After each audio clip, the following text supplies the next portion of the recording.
देखिए, इसमें किसी का कोई मैं फॉल्ट नहीं मानती, क्योंकि ये आपको बताया जाता है कि इट्स रियलिटी शो और कैमरा का वहाँ पर होना इट्स क्वाइट ऑब्वियस। तो अगर आपको नहीं पसंद है तो सीधी सीधी बात है कि आप डोंट गो ओवर देयर, क्योंकि रियलिटी शो है, रियलिटी हो रहा है, रियलिटी में जंगल है, रियलिटी में आप नहा रहे हैं, रियलिटी में आप जानवरों से डील कर रहे हैं। तो ये आपके ऊपर डिपेंड करता है, टोटली आपके ऊपर डिपेंड करता है कि आप वहाँ जाना चाहते हैं या नहीं जाना चाहते, क्योंकि कैमरा तो वहाँ पे होंगे। It is quite obvious about that thing. तो जहाँ तक ये सवाल है कि अगर आपको ये सब चीजें नहीं पसंद है, जैसे मुझे नहीं था कि नहाने का, तो मैंने उनके लिए स्पेशल रिक्वेस्ट की थी कि I want my privacy area in my बेबिंग, उसमें मुझे अलग से जगह चाहिए, एंड आई एम तो टोटली वेजिटेरियन, तो मैं इसमें शायद एडजस्ट ना हो पाऊँ। तो उन्होंने मेरी रिक्वेस्ट मान ली थी कि ठीक है, if you want like this, because I made a clause in my contract, और उन्होंने उसको निभाया भी।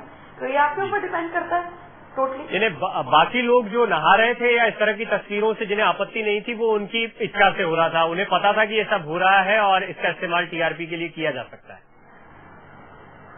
देखिए, मैं उनके बारे में पर्टिकुलर कोई कमेंट नहीं दे सकती हूँ कि उनके साथ क्या डिस्कशन हुई थी। मैं सिर्फ अपने बारे में बता सकती हूँ कि मेरे साथ ये जब वहाँ पे मैं गई थी तो उससे पहले मैंने उनके आगे की रिक्वेस्ट रखी थी अपने कॉन्ट्रैक्ट में, और उन्होंने उसको ओबे भी किया। कमाल साहब इस पर कुछ कहना चाह रहे हैं? फिजा या खंडेलवाल साहब का इशू नहीं है। सवाल यह है कि फिजा ने कुछ एक्टिविटी कर दी, या इनकी कुछ जो कलीग्स थी उन्होंने एक्टिविटी कर दी, या खंडेलवाल साहब ने एक्टिविटी कर दी, उनका पर्सनल जाती मामला है। सवाल सिर्फ उन तक सीमित नहीं है। यहाँ ये हो रहा है कि जो 1 अरब से ज्यादा की जो पॉपुलेशन है वो तमाम चीजें देख रही है, जो आपकी प्राइवेसी, जो नहाते हुए सीन या जो गंदे सीन है, जो कि आपके पर्सनल होने चाहिए। बिल्कुल आपको किसी एक आदमी को एतराज नहीं हो सकता, लेकिन मुझे एतराज है, because I am part of the society.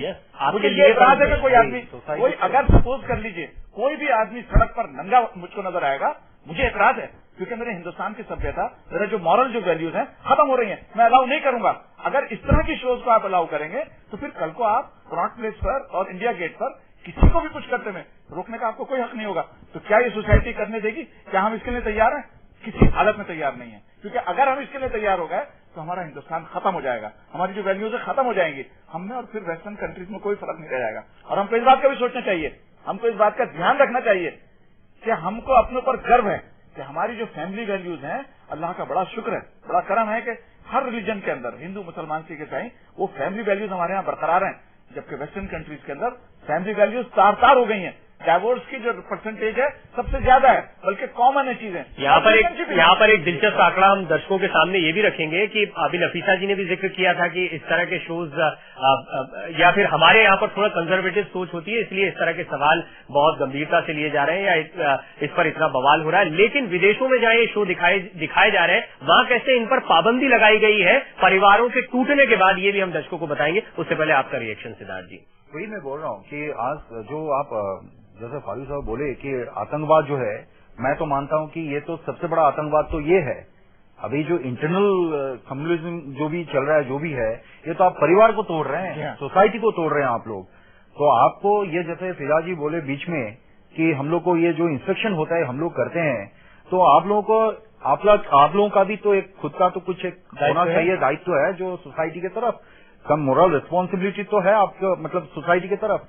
आप लोग वो कैसे भूल जाएंगे जिस सोसाइटी ने आपको बॉर्न एंड बॉटम सब कुछ दिया, नाम दिया, सब दिया आपको, अब उसके बारे में आपका जो कर्तव्य है वो कैसे भूल जाएंगे? मुझे लगता है फारूकी साहब ने ये बात जो कही है, ये बहुत गंभीर बात है कि आप जो दिखा रहे हैं उसमें आपकी इच्छाएं ले ली गई है, कॉन्ट्रैक्ट में तमाम चीजें साइन करवा ली गई हैं जिनका जिक्र अभी फिजा कर रही थी, लेकिन जिन दर्शकों के सामने परोसा जा रहा है, यानी कि बनाने वाले पर कितना दोष आना चाहिए या खाने वालों के लिए कितनी जिम्मेदारी होनी चाहिए। एक चीज बनाकर आपने परोस दी है, लेकिन वो जिन्हें परोसी गई है उनकी सेहत की जिम्मेदारी कौन लेगा? ये एक बहुत बड़ा सवाल है। इस पर नफीसा जी का रिएक्शन लूंगा, लेकिन एक छोटा सा ब्रेक उससे पहले ले रहा हूं। फिलहाल इस बहस में या इस शो में ये समझ में आ रहा है, बहुत ज्यादा बहस तो नहीं है, मुझे लग रहा है तमाम मेहमान इस पर एकमत है कि इसमें सुधार की जरूरत है या इस शो की वजह से समाज में कुछ बुरी चीजें आ रही हैं। नफीसा जी ने भी अपनी बैलेंस राय रखी है, लेकिन ब्रेक से पहले एक बहस चल रही थी नफीसा जी, और आपने कमाल फारूकी साहब को सुना। उनका कहना है कि जिन लोगों को परोसा जा रहा है, जिन लोगों के सामने रखा जा रहा है, उनकी सेहत का ध्यान या उनकी सेहत की जिम्मेदारी कौन लेगा?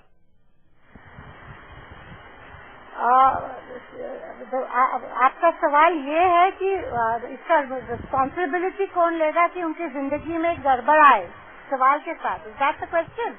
जी।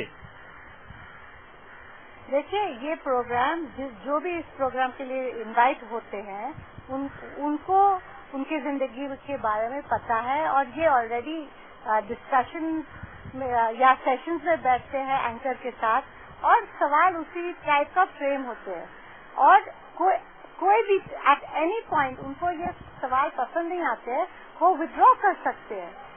कोशिश तो यही है कि आप उनको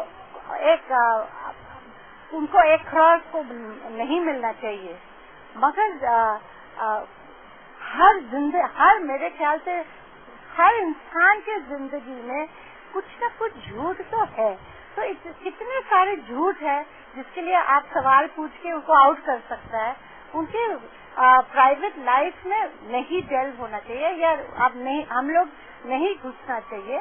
और मेरा भी जितने कंटेस्टेंट्स हैं उनको मैं रिक्वेस्ट करती हूँ कि अपने परिवार को पवित्र मानना चाहिए। वो एक मंदिर, मस्जिद, गिरजाघर या गुरुद्वारा है, तो उसको आप ज्यादा से ज्यादा प्रोटेक्ट करना चाहिए। हाँ, आपको सच कहना है तो आप प्राइवेटली आप कह दीजिए, मगर पब्लिकली दुख और दर्द समाज में मत बांटिए। मेरा रिक्वेस्ट तो यही है। चलिए, आपने जैसा कहा नफीसा जी कि इन लोगों से बातचीत हो जाती है, उसके बाद सवाल फ्रेम किए जाते हैं, और आपने दूसरी चीज ये भी कही कि पब्लिकली इस तरह से सच नहीं रखा जाना चाहिए। अब बात करते हैं उन लोगों की जिनसे बातचीत नहीं की जाती और उनके सामने इसको रख दिया जाता है। हालांकि इस पर भी कहा जा सकता है कि ये दर्शकों का अपना मन है कि वो शो को देखते हैं या नहीं देखते हैं, लेकिन एक बहुत बड़ा वर्ग जिसके सामने इस तरह के शो, इस तरह के सवाल रखे जा रहे हैं बिना एडल्ट सर्टिफिकेट के लिए। आप बच्चों की फिल्मों के लिए भी इतना काम कर चुकी हैं, लेकिन आपको लगता है कि इस तरह के शो जिसमें सेक्स ओरिएंटेड सवाल पूछे जा रहे हैं, बेडरूम के सवाल पूछे जा रहे हैं, वो दर्शकों के सामने ऐसे ही रख दिए जाने चाहिए? बिल्कुल नहीं। इसलिए it should have A certificate दिखाना चाहिए पेरेंटल गाइडेंस के साथ, या कोई वक्त जहाँ बच्चे नहीं होते हैं। मगर आजकल के जमाने में बच्चे रात और या देर तक टीवी देखते हैं, और मेरा फिक्र है इस बच्चे पे, क्योंकि वो कंफ्यूज हो जाते हैं। और जैसे मैं चिल्ड्रन सोसाइटी की चेयरपर्सन थी, तो उस नजर से मैं देखती हूँ ये प्रोग्राम को, तो आई फील बैड। जी फिजा, आपका रिएक्शन जो नफीसा जी ने कहा, आपको लगता है ए सर्टिफिकेट मिलना चाहिए इस तरह के शोज को या इस तरह के सीन्स को, चाहे वो जंगल आपके शो में आते हैं जब नहाते हुए महिलाओं को दिखाया जाता है, या फिर किसी और शो में भी ऐसा होता है? अगर देखिए, मैं सिर्फ अपने शो का मुझे थोड़ा आइडिया है, आई एम सॉरी टू से, बाकी का मुझे ये जो आप शो की बात कर रहे हैं उसके बारे में मुझे इतना ना मैंने देखा है ना मुझे उसका आइडिया है। तो मैं अपने शो के बारे में तो सिर्फ इतना ही बोल सकती हूँ कि उसमें पता ही था आपको कि ये reality show is going on, और हर जगह कैमरे हैं, और सभी को पता है कि ये कैमरे हैं, और आप नहा रहे हैं तो उसमें आएगा या कुछ भी है, तो ये आपके ऊपर भी डिपेंड करता है किस उसमें, क्योंकि इट्स 100% रियलिटी शो, तो उसमें जो हो रहा है तो वो अपने तरफ से तो कुछ नहीं, जो उसमें हो रहा है वो दिखाया जा रहा है उसमें। तो मेरे ख्याल से ये काफी हद तक आप लोगों के ऊपर, खुद के करने वालों के ऊपर भी डिपेंड है, और देखने वालों के ऊपर भी डिपेंड है। तो जिसको ठीक लगता है वो देखे, जिसको नहीं ठीक लगता तो ना देखे। So simple. यही सवाल इसी से जी क्या है, हम because I am from film fraternity also, तो फिल्मों से मैं ताल्लुक रखता हूँ। तो हम लोग के फिल्मों में जो है एक सेंसर बोर्ड है।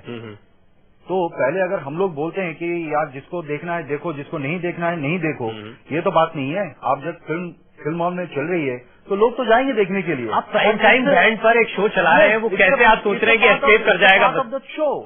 तो वहाँ पे सिगरेट पीने पर पाबंदी है, वायलेंस पर पाबंदी है, सेक्स के ऊपर पाबंदी है। तो वो अगर वहाँ पे काट के निकाल के फेंक देते हैं सेंसर बोर्ड वालों ने, तो यहाँ पे तो कुछ भी नहीं है। यहाँ पे तो नहाते हुए आप दिखा रहे हो, anything, any question you can ask anybody.